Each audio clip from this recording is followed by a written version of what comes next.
নমস্কার, খবর সময় বাংলায় আপনাদের স্বাগত। আপনাদের সাথে আমি শুভম। এই মুহূর্তে উপস্থিত রয়েছি শিলিগুড়ি পানি ট্যাঙ্কি ফাঁড়িতে। জানিয়ে রাখা প্রয়োজন, ক্ষুদিরামপল্লীতে যে সমস্ত সোনার দোকান রয়েছে সেই সোনার দোকান থেকে চুরির ঘটনা ঘটে। সেই সমস্ত সোনার দোকানের মধ্যে একটি সোনার দোকান থেকে চুরির ঘটনা ঘটে এবং সেই ঘটনায় একজনকে কিন্তু গ্রেপ্তার করেছে পানি ট্যাঙ্কি ফাঁড়ির পুলিশ। জানিয়ে রাখা প্রয়োজন, ক্ষুদিরামপল্লীর একটি দোকান, সেই দোকানেই কাজ করত সঞ্জয় সূত্রধর নামক এক ব্যক্তি।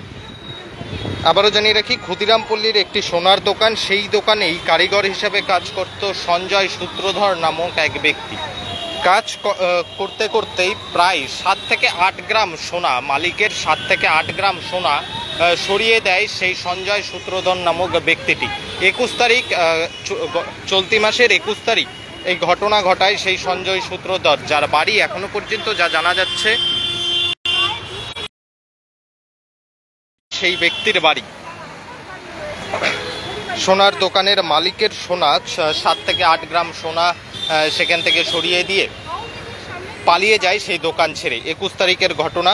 2 থেকে 3 দিন সেই সোনার দোকানের মালিক তার কারিগরের সাথে যোগাযোগ করার চেষ্টা করে এবং তারপর তিনি বুঝতে পারেন তার কারিগর তার দোকান থেকে প্রায় 7 থেকে 8 গ্রাম সোনা নিয়ে পালিয়ে গিয়েছে।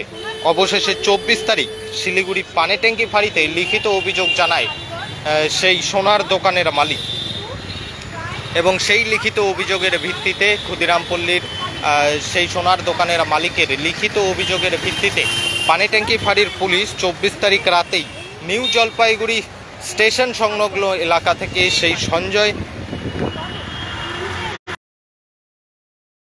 ব্যক্তিকে গ্রেপ্তার করতে সক্ষম হয় পুলিশ। এই মুহূর্তে সরাসরি সেই লাইভ আপডেট আমরা তুলে ধরছি আপনাদের সামনে। এখনো পর্যন্ত পুলিশ সূত্রের যা খবর, 4 থেকে 5 গ্রাম সোনাও কিন্তু উদ্ধার করতে সক্ষম হয়েছে পানি ট্যাঙ্কি ফাঁড়ির পুলিশ। আজ ধৃত সঞ্জয় সূত্রধরকে শিলিগুড়ি মহকুমা আদালতে পেশ করা হবে পুলিশের পক্ষ থেকে এবং তার পাশাপাশি তাকে কিন্তু সঞ্জয় সূত্রধরকে ফের রিমান্ডে নিতে চলেছে পানি ট্যাঙ্কি ফাঁড়ির পুলিশ।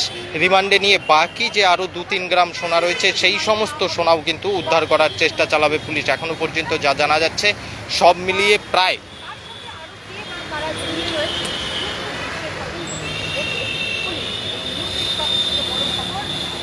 এই মুহূর্তে সরাসরি সেই লাইভ আপডেট আমরা তুলে ধরছি আপনাদের সামনে। 24 তারিখ লিখিত অভিযোগ এবং 24 তারিখ লিখিত অভিযোগের সাথে সাথেই 24 তারিখেই কিন্তু সেই ব্যক্তিকে গ্রেপ্তার করতে সক্ষম হলো পুলিশ। এই মুহূর্তে সরাসরি সেই লাইভ আপডেটটা আমরা তুলে ধরছি আপনাদের সামনে।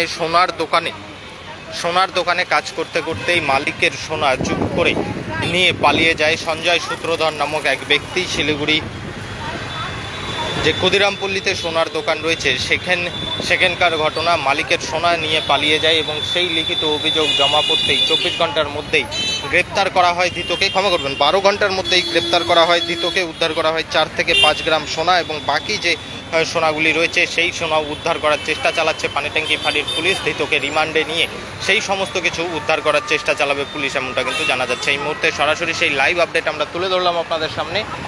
পরবর্তীতে শহরের আরও নানান আপডেট নিয়ে জড়িত থাকবো আমরা। ততক্ষণ দেখতে থাকুন খবর সময়, চোখ রাখুন খবর সময় বাংলা।